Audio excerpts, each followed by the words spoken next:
دوسرا پہلو جو آج کے جمعہ میں ڈسکس کرنا ہے وہ ہمارے علاقے کا ایک نکا پیر، دور دور سے دنیا آ رہی جدم کروانے کے لیے. یہ پاکستان کا ایک چہرہ ہے، ہماری عوام کے رجحانات اور ان کے رویوں کا عکاس منظر نامہ ہے. خاص طور پہ میرے اہل حدیث ساتھیوں کے لیے یہ سوچنے کا مقام ہے، سوچنے کا مقام ہے. سب سے زیادہ بے قدر قوم کوئی اپنے علماء کی ہے نا، سب سے زیادہ بے قدر. تو میرے خیال میں اگر کہا جائے تو یہ ہمارے جماعتی ساتھی ہوتے ہیں، ہماری عوام ہوتی. ہماری مساجد کے اندر میں نے انٹرویو سنا، ایک لڑکا، وہ اس کو میں نے شیئر بھی کیا تھا، تو کہتا 2000 کے قریب بندے آتے ہیں. کتنے بندے یومیہ؟ 2000. تو کتنی فیس ہے بھائی؟ 200. 100 روپے کا تیل پانی بھی بنتا ہے. تو یہ 30 دن کو 2000 کو 300 سے اور پھر کیلکولیٹ کر کے مہینے پہ اسے آپ ضرب دیں تو یہ تقریباً 1.5 کروڑ روپیہ بنتا ہے. کتنا بولیں؟ 1.5 کروڑ.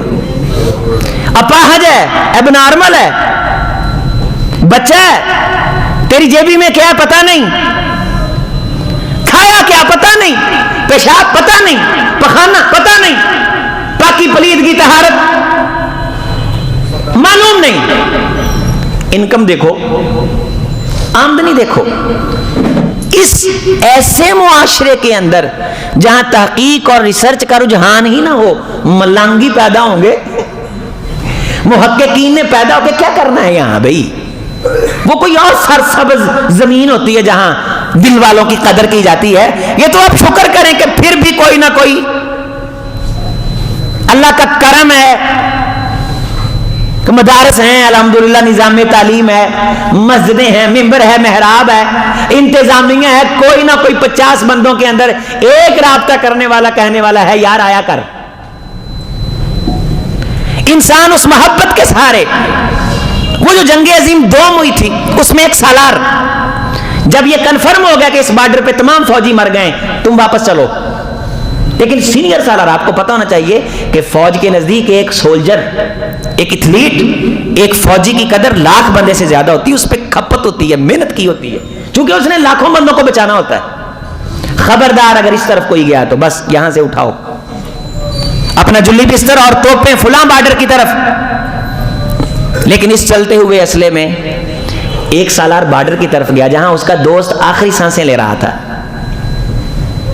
اور جب یہ اس کے پاس گیا، اس نے اس سے الیک سلیک کی تو اس نے کہا یار مجھے یقین تھا کہ تم آؤ گے. اس نے یہ بات کہی اور مر گیا. یہ سالار واپس پہنچا، اسے سزا بھی ہوئی. سزا دی گئی کہ آپ نے اپنی جان کو داؤ پہ کیوں لگایا، اور ملا کیا؟ اس نے کہا تمام تر فوجی مراعات اور بڑے سے بڑا اعزاز بھی اگر مجھے دے دیا جائے تو میرے لیے سب سے بڑا اعزاز یہ ہے کہ میں اپنے دوست کے اعتماد پہ پورا اترا ہوں. اس نے مجھے یہ کہا ہے کہ مجھے یقین تھا کہ تم، اگر میں نہ جاتا تو وہ یہ یقین دل میں لیے مر جاتا. یہاں آپ شکر کیجئے کہ ابھی تک اس سرزمین کے اندر کرم بھرم اور رکھ رکھاؤ کی فضا موجود ہے. ہر تعلق کو ہم روپے اور پیسے کے اندر نہیں تول سکتے. کچھ تعلق ایسے ہیں کہ کائنات بھی ان تعلقات کے سامنے ہلکی نکل آتی. وہ زمین و آسمان کے بوجھ سے زیادہ ثقیل ہوتے ہیں.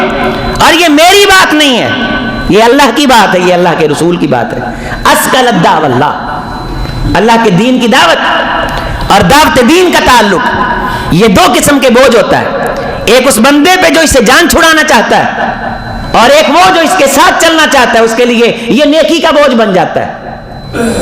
اس سرزمین میں ابھی بھی وہ اقبال نے بڑی خوبصورت بات کہی تھی کہ پہلے تو انہوں نے شکوہ کیا کہ نہ اٹھا پھر کوئی رومی عجم کے لالا زاروں سے، وہی آب و گل ایراں وہی تبریز ہے ساکی. وہی آب و گل ایراں وہی، یعنی سب کچھ وہی ہے، لیکن اس طرح کے لوگ نہیں مارکیٹ میں آ رہے. نہ اٹھا پھر کوئی رومی عجم کے لالا زاروں سے، وہی آب و گل ایراں وہی تبریز ہے ساکی. وہی دیرینہ بیماری وہی نامحکمی دل کی، علاج اس کا وہی آبے نشاط انگیز ہے ساکی. متائے دین و دانش لٹ گئی اللہ والوں کی، یہ کس کافر ادا کا غمزہ خونریز ہے ساقی، نہیں ہے نا امید اقبال اپنی کشتے ویراں سے، ذرا نم ہو تو یہ مٹی بڑی زرخیز ہے ساقی۔ بہرحال جہاں رویے یہ 1 مہینے کا 1.5 کروڑ، 1 مہینے کا کتنا بھائی 1.5 کروڑ مہینے کا، اپاہج اب نارمل، سب کو پتا ہے۔ باپ کو کلمہ آیا نہیں آیا کلمہ، اس نے کہا کلمہ سناؤ، آ میری درسگاہ میں آ، بچے سے پوچھ، عظیم اختر سے سوال کر، عظیم اختر تجھے تحقیق کی میزان کے اندر تول کر کے بتلائے کہ کلمے 2 اور 3 نہیں ہوتے، کلمہ صرف ایک ہے، اشہد ان لا الہ الا اللہ واشہد ان محمدا عبدہ ورسولہ۔ میں تجھے بتاؤں کہ اشہد کیا ہے، شاہدہ یشہد سے متکلم کا صیغہ ہے، اللہ الہ الا اللہ، اللن کئی زن جب کسی اسم پہ آتے ہیں، ان محمدن زبر دیتے ہیں، اگر کسی لفظ سے پہلے انا نہ ہو اس پہ پیش آئے گی لا الہ الا اللہ محمد الرسول اللہ، اگر ان داخل کر دیں اللہ الہ الا اللہ ان محمد الرسول اللہ عبدہ ورسولہ، یہ دوسرا کلمہ تم شہادت سوم کلمہ تمجید یہ تو نے بنائے ہیں، شہادت ایک ہے۔ اسلام کی بنیاد 5 چیزوں پہ، بنی الاسلام علی 5، اس بنیاد کے بعد کونین کے امام نے جو بات ارشاد فرمائی اسے کلمہ کہا جاتا ہے، کلمہ شہادت، شہادتی اللہ الہ الا اللہ و شہادتی ان محمد الرسول اللہ۔ میں دل سے یہ گواہی دیتا ہوں اللہ کے علاوہ کوئی الہ نہیں، مشکل کشا حاجت روا یہی اللہ ہے۔ اگر کلمے کا ترجمہ اور کلمہ سنائیں تو کاروبار تو ٹھپ ہو گیا بھائی۔